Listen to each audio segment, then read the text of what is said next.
गणपत चलन कैलास रिधि सिद्धि लगावेली रंगवा। गणपत चलन कैलास रिधि सिद्धि लगावेली रंगवा।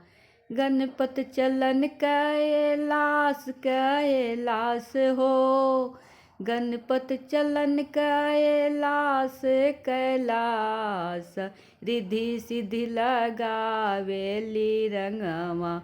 कथिनी के उजे रंग बनत हैं। कथी के उड़े लाय अबीर हो। अहो कथी के उड़े लाय अबीर।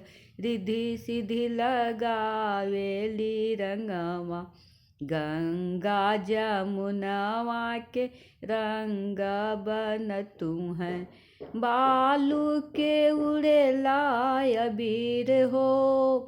अहो बालू के उड़े लाय अबीर। रिधि सिद्धि लगावेली रंगवा। एक पिचकारी हम गणपति बप्पा पर मरली।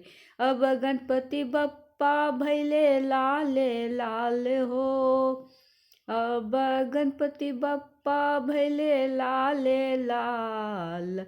रिधि सिद्धि लगावेली रंगवा। गणपत चलन कैलास रिधि सिद्धि लगावेली रंगवा। जय हो गणपति बप्पा।